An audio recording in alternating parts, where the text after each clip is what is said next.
the death of Baghdadi. Whether or not it's true, it's interesting. It could be a big victory in the war on terror. So why aren't more in the U.S. more excited about it? And should we be willing to work with Russia against Islamic extremism? Ralph Peters is a retired U.S. Army Lieutenant Colonel, and he joins us tonight. Colonel, thanks a lot for coming on. Hey, glad to speak with you, Tucker. And for the record, yes, maybe your friends take money from foreign governments. I don't, and my friends don't. I hope they don't. It's appalling how much of that happens. And it's appalling how much of our policy is influenced by foreign governments. And you may see that at work now. The Saudis are dead set, of course, against Iran, and they have every reason to be. But I'm hearing a lot of people in Washington, and the Gulf states all feel the same way, a lot of people in Washington say all of a sudden, well, maybe, defeating ISIS isn't such a victory. We've all been focused on defeating the Sunni terror threat embodied by ISIS, and now as we're moving toward achieving that, all of a sudden Iran is the real problem. Why shouldn't we take a moment to celebrate the potential death of Baghdadi? Well, indeed we should. But I would not jump to the conclusion that the Russians killed him. They actually walked back their claim that they'd killed him. And if you look at the timelines, the odds are pretty good that if he's dead, and let's hope he is dead, he was killed by a coalition-backed aircraft, because the Russians have not been seriously fighting ISIS. The Russians in Syria have been bombing hospitals, clinics, refugee columns, schools, and oh, by the way, they've been bombing the people we've been supporting, the anti-Assad opposition, whereas they have been letting us take care of ISIS, and we've done a good job. Well, Russians are certainly brutal, and so I have no trouble believing anything that you just said. But you want an alliance with them? I don't know why we wouldn't. It's confusing to me why, when you have a power like Russia, which obviously has interests that diverge from ours, but has some that align, here, they've lost a lot of people to Sunni terrorism. Why wouldn't we cheer them on in their effort to stamp it out? Well, certainly we would, but we can't have an anti-terror alliance with terrorists, which is what the Russians are. They're not Islamist terrorists, and they hate the United States of America. Again, bombing hospitals, clinics, schools. But how about, murdering dissidents and journalists at home and abroad? Yeah, they're bad. We have nothing in common with the Russians. Why don't More or less than we do with the Saudis, our allies, well, the Saudis. I have no brook for the Saudis whatsoever. Really, because they're our main allies in this. They're not my main ally. And, I was warning about the Saudis decades ago. You can read what I wrote about them. And the problem with Iran is that Iran is now, we've alienated just about everybody. We've blown it right and left in the Middle East. And now you've got Iran building an empire that'll stretch from Western Afghanistan to the Mediterranean. We've been doing a great job fighting ISIS. We've got the Iraqis, the Kurds, especially moving in the right direction. But when ISIS is defeated, and it will be defeated and crushed, the caliphate essentially is no more. When it is, we will not be welcome, but the Iranians will be. Because we have never had a strategy, we don't have a strategy, and we won't because we play jailbird checkers, and the Iranians and the Russians play chess. But I'm a little bit confused on a couple of fronts. One, we've had over 3,000 Americans killed in this country by about a dozen acts of terror in the last 16 years. None of them committed by Shiites. None of them. Yeah, all of them by Sunni extremists. So we actually don't face any domestic threat from Iran. We do face a massive threat from Sunni terrorists supported by Saudi Arabia and all these countries we say are our friends. A. B, if we're so afraid of Iran, then why did we kill Saddam Hussein, thereby empowering Iran? Because we were stupid. And Iraq... But why are the same people who supported that stupid act, the one you just described as stupid, now agitating for a war with Iran? I'm confused. Well, I certainly personally don't know anyone who's agitating for a war with Iran. I do. I know a lot of people. Okay, well, you know different people than I do. I know people that think that we have to eventually stand up to the Iranians, thanks to President Obama's outright cowardice and the shameful treatment of our sailors, for which John Kerry thanked the Iranians when they're captured. But, the Middle East is a very, very complex world. And we refused to think clearly about it and honestly about it, just as you pointed out. No Americans have been killed in the United States by Shia terrorists, Sunni terrorists. And yet, our president just went to Saudi Arabia and praised the Saudis to the skies. Our president seemed determined to do any deal he can with the Russians. And the Russians Vladimir Putin hates us. He is malevolent. And he is as close to pure evil as I can find. He's also brilliant. And so I don't understand why any American would want an alliance with Russia. We should be strengthening our alliances with democracies. Instead of trashing NATO, we should be building up much more strongly. Why attack Australia? Why attack Canada? For God's sakes, I think it's you about make a Western fair point. It's just hard to see why, and I'm not vouching for Putin's character, which he seems like a shady guy, a strong man for sure, wouldn't want to live there. He's a killer.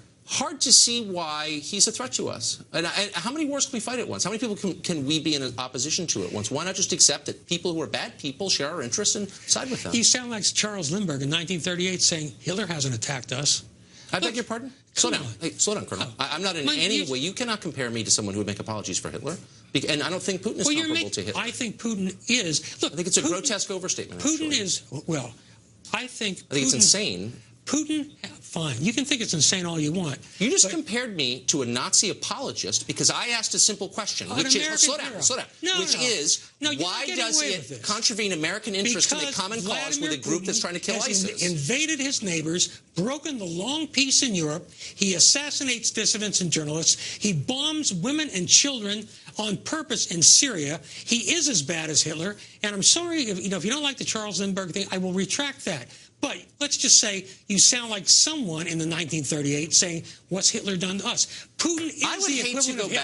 I would hate to go back and read your columns assuring America that taking out Saddam Hussein will make the region calmer, more peaceful, and America safer, when in fact it has done exactly the opposite, and it has empowered Russia and Iran, the two countries you say you fear most.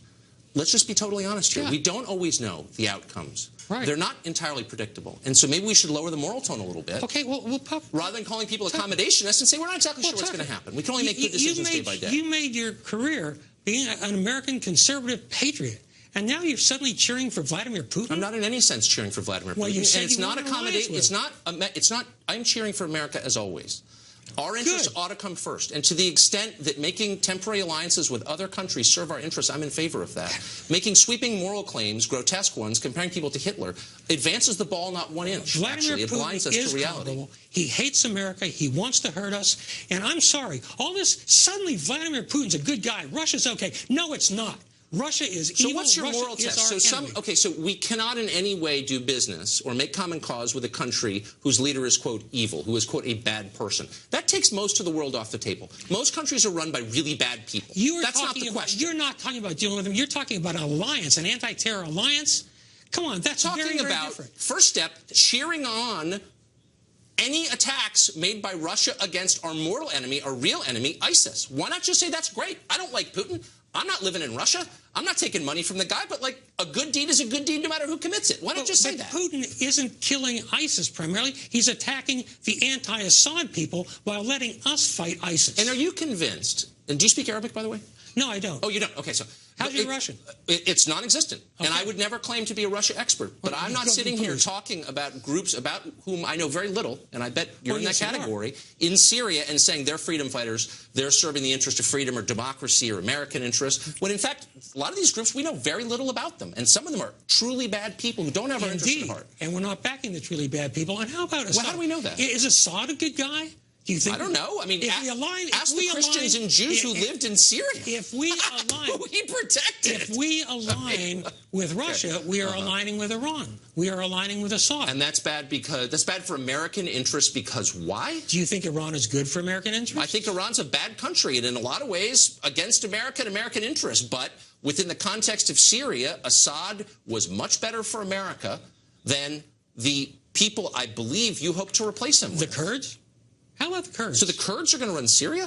No. Now we're in fantasy land. No, they're going to have an independent state. You're going to break up Syria into lots of little countries. Well, I'm not going to break it up. Okay, but that's the point because it works so well in Iraq? Yeah. Well, it hasn't broken up yet. And the problem with Iraq was in 2003 when we had the chance, we didn't break it up.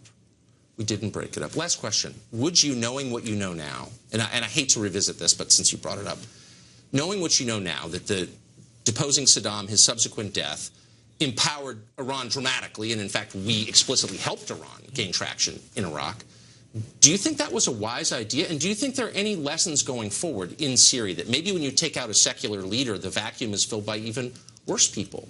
Well, I think that is a valid point you can make. Yes, that often happens. But in 2003, we did a great thing inexcusably badly. Rumsfeld killing the MP brigades. There are a lot of reasons for it. We believed any Iraqi emigre who spoke English with an Oxford accent and wore a well-tailored suit. Again, our intentions were great, but if I had it to do over again, no, I would not get rid of Saddam Hussein because we hadn't thought it through. My mistake. But you're confident that we've thought through what comes after Assad? who's run the country for decades, pretty peacefully, actually. I think killing 500,000 of your own people probably doesn't mean you should remain in charge. Now, well, after the civil war, I'm not making apologies for Bashar al-Assad. I'm merely saying that happened after. It sounds like you're sitting here and making apologies for him. So because I'm asking rational questions about what's best for America, I'm a friend to strongmen and dictators. That is a conversation stopper, not a beginning of a rational conversation. No, this is not My only point is that when Syria was run by Assad, 10% of the population was Christian, and they lived in relative peace, considering they lived in the middle of Levant. That is absolutely true, and it's also true. And so what's happened to those people now? His father killed 30,000 or more people. Well, what's happened? Now, let's be fair. I mean, Barack Obama certainly blew it right, left, and center. Through sheer trepidation, cowardice, the inability to ever make a decision. But we are where we are with 500,000 or perhaps more by now, Syrians dead, primarily killed by the Assad regime, the Iranians, Hezbollah, and now the Russians. And yet you want us to align with the Russians, with Iran, with Assad. I want us to act in America's interest and stop making shallow, sweeping moral claims about countries we don't fully understand and then hope everything will be fine in the end, because I just saw that happen, and it didn't work. You're doing that with Russia. I am not doing it now. With Russia, I'm merely saying that if a country we don't like takes active steps to kill people who are a threat to us, I'm going to pause and applaud. I'm not going to stand back and compare their leader to Hitler because it makes me feel virtuous. That's what I'm saying. But the fault in your logic is that Assad, the Iranians, the Russians are killing the anti-Assad forces. I'm sure, but you haven't explained why I, as an American, should be terrified by Iran or Assad. And I think American leaders should act in the interest of their own country primarily. That's the number one job they have, and they're not doing it. Subject. You couldn't answer me on Putin, so you changed the subject to Assad. I want to know why you think Vladimir Putin's okay. I don't think he's okay. I think it's great that he's fighting ISIS. ISIS is a threat to us, and we're being told. I'm sorry. You want an anti-terror alliance with Russia. What does Russia tangibly bring to the table? Bombs that kill ISIS. That's my view. Unfortunately, we're out of time. We have gone long. Colonel Peters, thank you for joining us. It was a spirited conversation.